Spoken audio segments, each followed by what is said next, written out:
Indian space agency ISRO, जिस पर पूरा भारत देश गर्व करता है और जिसकी शुरुआत सिर्फ एक चर्च के अंदर से हुई थी। साल 1962 में Indian national committee for space research बनाई गई और उस समय पर किसी ने सोचा तक नहीं था इसरो की यह मामूली सी शुरुआत आगे चलकर बड़ी बड़ी एजेंसीज को टक्कर देगी। हॉलीवुड के 2-3 घंटे की मूवी से भी कम बजट में इसरो ने कुछ ऐसे सफल रॉकेट्स बनाए जो आज चांद और मंगल पर पहुंच चुके हैं। और इस वीडियो के अंदर हम जानेंगे इसरो के कुछ सफल और असफल मिशंस के बारे में। तो आइए जानते हैं कहानी साइकिल से आसमान तक की। 1-0 with Union using a Cosmos 3M launch vehicle, Aryabhat weighed 360 kilograms.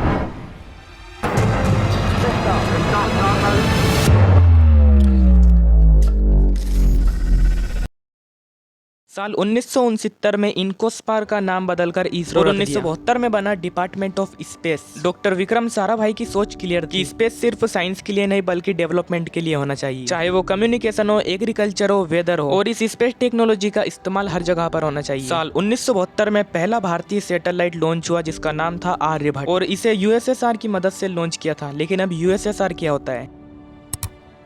ये बेसिकली सोवियत यूनियन था, एक बहुत बड़ा देश जो 1922 से 1991 तक अस्तित्व में शामिल था और इसमें रशिया के साथ साथ कई सारे रिपब्लिक जिसमें यूक्रेन, कजाकिस्तान आदि देश शामिल थे। 1991 में यूएसएसआर टूटकर अलग स्वतंत्र देश बन गए, जिनमें से सबसे बड़ा हिस्सा आज रूस का है।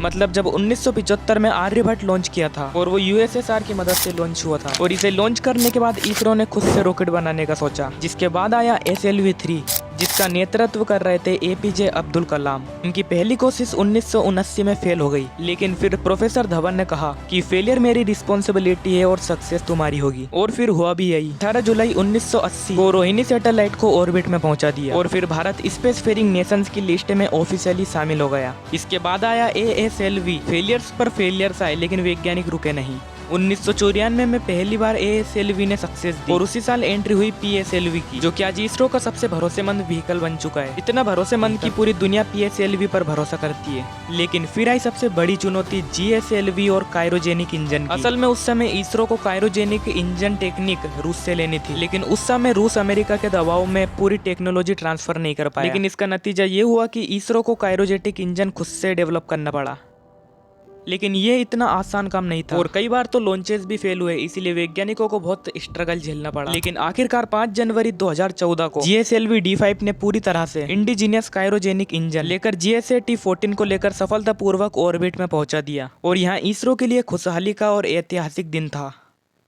और अब इसरो ने साइंटिफिक मिशन से दुनिया को चौंकाना शुरू किया। 2008 में चंद्रयान 1 ने चांद पर पानी के मॉलिक्यूल्स खोज निकाले और फिर 2013 में मात्र 450 करोड़ रुपए में मंगलयान लॉन्च किया और फिर 2014 में मार्स पर पहुंचने वाला एशिया का पहला देश बना और दुनिया का पहला देश बना जिसने पहली कोशिश में मार्स ऑर्बिट अचीव कर लिया। फिर 2017 में इसरो ने कुछ ऐसा कर दिखाया जिसकी शायद किसी ने कल्पना तक न की। PSLV C-37 और इसे लॉन्च करके इसरो ने एक वर्ल्ड रिकॉर्ड बनाया जिसने एक साथ 104 सैटेलाइट को स्पेस में पहुंचाया। और फिर आया चंद्रयान 2 विक्रम लैंडर, जो चांद पर उतरते वक्त ही क्रैश हो गया, लेकिन फिर भी उसने गेम बदल दिया क्योंकि आज भी वो ऊपर से वैल्यूएबल डाटा भेज रहा है, जो वैज्ञानिकों के लिए सोने से कम नहीं है। और फिर आया 2023 में गोल्डन मोमेंट चंद्रयान 3 और इस बार विक्रम लैंडर ने साउथ पोल पर लैंडिंग करके इतिहास रच दिया और फिर इंडिया बन गया दुनिया का पहला देश जिसने चांद के साउथ पोल को छू लिया।